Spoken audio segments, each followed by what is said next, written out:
ఈరోజు మనమైతే స్పెషల్గా మటన్ కర్రీ అండ్ బగారా అయితే తీసుకుంటున్నాం. చూస్తుంటేనే ఇట్లా ఎప్పుడు తినాలని ఉంది. చూస్తున్నారు గైస్, చాలా టెంప్టింగ్ ఉంది చూస్తుంటేనే. Hello guys, welcome back to the blogs by AC and YouTube channel. And వీడియోలోకి వెళ్ళే ముందు హ్యాపీ కనుమ.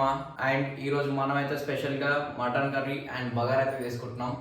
అండ్ ఆ మటన్ కర్రీ బగారా ఎలా చేయాలో ఈరోజు వీడియోలో తెలుసుకుందాం. And please like, share and subscribe. First అయితే స్టవ్ అయితే వెలిగించుకుందాం.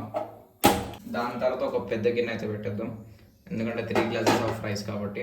అందులో సరిపడినంత ఆయిల్ అయితే వేసుకోవాలి. నేనైతే 2 టేబుల్ స్పూన్స్ ఆఫ్ ఆయిల్ అయితే వేసుకుంటున్నాను దీంతో. ఇంకా ఆయిల్ అయితే హీట్ అవ్వాలన్నమాట. ఇంకా ఆయిల్ అయితే చాలా వేడైపోయింది. అందులో మనమైతే 1 టేబుల్ స్పూన్ ఆఫ్ అల్లం పేస్ట్ అయితే వేసుకోవాలి.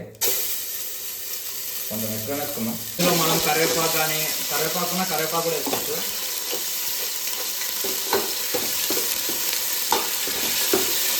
అందులో ఇంకా బిర్యానీ దినుసులు ఉంటాయి కదా, ఆ బిర్యానీ దినుసులు కూడా వేసుకోవాలి. బాగా కలుపుకోవాలన్నమాట. అది కొంచెం ఎల్లో వేసి కొంచెం ఫ్రై అయిన తర్వాత వాటర్ అయితే వేసుకోవాలి. ఇందులో మనం క్యారెట్ కానీ బీనీస్ కానీ అవి ఏమున్నా వేసుకోవచ్చు. క్యారెట్ అవి మన ఇష్టం. ఇంకా ఇందులో మనమైతే సరిపడినంత వాటర్ అయితే వేసుకోవాలి.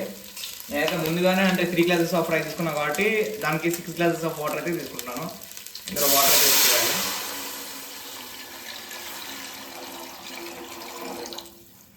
సౌండ్ మొత్తం తగ్గిపోయింది. ఇంకా దీనికైతే బాగా కలుపుకోవాలి. ఇందులో కూడా సరిపడినంత ఉప్పు అయితే వేసుకోవాలి, ఎందుకంటే ఉప్పు వేసుకోకుండా టేస్ట్ అనేది రాదు కాబట్టి. 1 టేబుల్ స్పూన్ ఆఫ్ ఉప్పు అయితే వేసుకుందాం. ఇంకా వాటర్ అయితే చాలా బాయిల్ అవ్వాలన్నమాట. ఈ వాటర్ ఉడికినంత వరకు అయితే మనం ఉడికిన తర్వాత రైస్ అయితే వేసుకోవాలి. ఇంకా వాటర్ ఉడికినంత వరకు అయితే వెయిట్ చేద్దాం. ఉడికిన తర్వాత మనమైతే ఇంకా నానబెట్టిన రైస్ అయితే వేసుకోవాలి.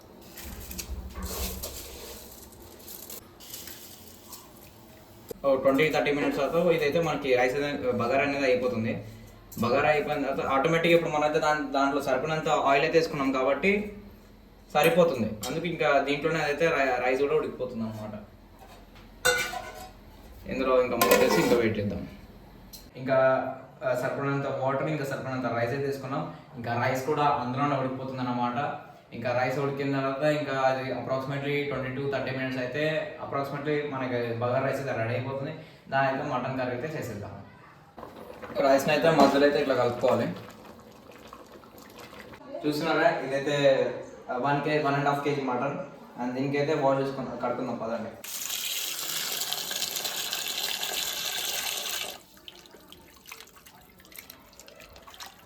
బాగా క్లీన్ చేసుకోవాలి. 2-3 టైమ్స్ అయితే క్లీన్ చేసుకోవాలి మటన్ ఇది. ఇంకా రైస్ ఎంతవరకు అయిందో చూస్తున్నాం. రైస్ అయితే అయిపోయింది, చూస్తున్నారు కదా, రైస్ అయితే అయిపోయింది.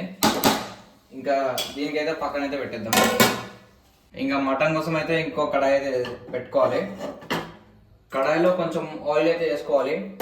నేనైతే 1.5 ఆయిల్ తీసుకుంటున్నాను. ఇంకా ఆయిల్ అయితే చాలా వేడైపోయింది గైస్. ఆయిల్ వేడైపోయిన తర్వాత మనమైతే ఆనియన్స్ ఇంకా మిరపకాయలు అయితే వేసుకున్నాం. ఆనియన్స్ గోల్డిష్ కలర్ రావడానికి కొంచెం ఉప్పు అయితే వేసుకోవాలి. గోల్డిష్ కలర్లో వచ్చే వరకు అయితే వెయిట్ చేద్దాం. ఆనియన్స్ అయితే గోల్డెన్ కలర్లో వచ్చేసింది. ఇందులో అయితే మనం అల్లం పేస్ట్ అయితే వేసుకోవాలి. 1 టేబుల్ స్పూన్ ఆఫ్ అల్లం పేస్ట్ వేసుకోవాలి. ఇందులో కరివేపాకు కూడా వేసుకోవచ్చు. అదైతే ఇప్పుడు కరివేపాకు లేదు. మసాలా దినుసులు అన్నీ వేసుకోవాలి. కస్తూరి మెత్తి, ఇంకా సాజీరా, ఇవన్నీ లవంగాలు అవన్నీ వేసుకొని ఇంకా మిక్స్ చేసుకోవాలి. అయితే చాలా ఫ్రై అయిపోయింది మసాలా దినుసులు ఇంకా ఆనియన్స్. ఇందులో కొంచెం పసుపు అయితే వేసుకుందాం. కొంచెమే పసుపు, చూస్తున్నారు కదా, కొంచెం పసుపు వేసుకుందాం. స్మెల్ అయితే సూపర్గా వస్తుంది, ఎగ్దమ్ నచ్చేసింది. మొత్తం మసాలా దినుసుల వల్ల స్మెల్ అయితే ఎగ్దమ్ వస్తుంది. అందులో మనం వాష్ చేసుకున్నాం కదా మటన్ అయితే వేసుకుందాం.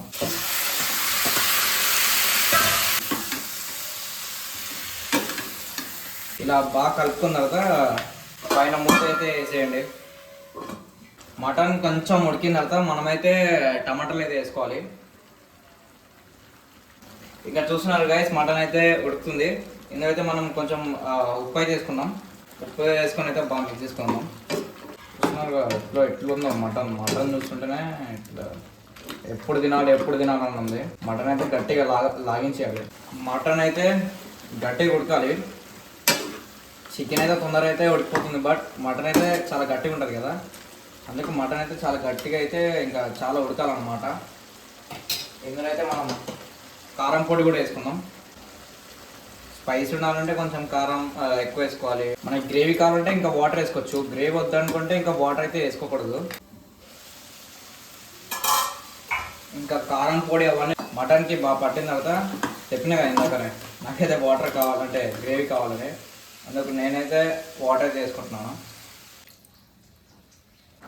ఇంకా మటన్ ఆల్మోస్ట్ కుక్ అయిపోయిన తర్వాత, ఉడికిన తర్వాత మనం అయితే మసాలా అయితే వేసుకోవాలి. ఇంకా కొత్తిమీర కూడా వేసేయాలి. 5 to 10 minutes అయితే వెయిట్ చేసిన తర్వాత ఫ్లేమ్ అయితే ఆఫ్ చేసేయాలి. ఇక చూస్తున్నారుగా మటన్ అయితే అయిపోయింది. స్మెల్ అయితే సూపర్ వస్తుంది. ఇంకా మటన్ అయితే అయిపోయింది. ఇంకా చలో తినేద్దాం. ఫ్లేమ్ అయితే ఆఫ్ చేసేద్దాం. చూస్తున్నారు గైస్, చాలా టెంప్టింగ్ ఉంది చూస్తుంటేనే. ఇంకా దాంతో పాటు గులాబ్ జామున్ కూడా ఉంది. ఇంకా అన్నీ తిని టేస్ట్ ఎలా ఉందో చెప్పేస్తా. చూస్తున్నారు గైస్, చూస్తున్నా చాలా టెంప్టింగ్ ఉంది. ఇంకా చలో తినడం స్టార్ట్ చేసేద్దాం. అబ్బా సూపర్ ఉంది. లైట్గా ఉప్పు అయితే తక్కువైపోయింది. అన్నీ అయితే సూపర్ ఉంది. దీనికి కానీ కావాలని కానీ అన్నీ పర్ఫెక్ట్ ఉంది, కానీ కొంచెం లైట్గా అయితే ఉప్పు అయితే తక్కువ అయిపోయింది. కళ్ళ పక్కన చూస్తుంటే చాలా టెంప్టింగ్ ఉంది. ఫస్ట్ అయితే తినేద్దాం. ఈ బొక్కల్ని కొరికి పెట్టాను అనమాట. నాకైతే నా వల్ల అవ్వదు, కానీ కొరికి తింటే మాత్రం అందులో రసం వస్తుంది. కొరికినప్పుడు ఆ జ్యూస్ బాబా సూపర్ ఉంటుంది. మటన్ ఇది హైదరాబాద్లో కాస్త అంటే మనం కుక్ చేయాలని తొందరగా కుక్ అయిపోతుంది. విలేజ్ సైడ్ కదా, అంటే వీళ్ళు మటన్ తీసుకొని, అంటే ఆ మేకన్ తీసుకొని వీళ్ళే కట్ చేసుకొని, అంటే పార్ట్స్గా డివైడ్ చేసుకుంటారు అనమాట ఆ మటన్. అందుకే కాస్త అంటే మనం చాలాసేపు ఉడకబెట్టాలన్నమాట మటన్ని. టేస్ట్ అయితే అదిరిపోయింది. మీరు కూడా నాగా చేసి ట్రై చేయండి. ఇంకా లాస్ట్కి నిమ్మకాయ కూడా పెట్టుకొని తిందాం.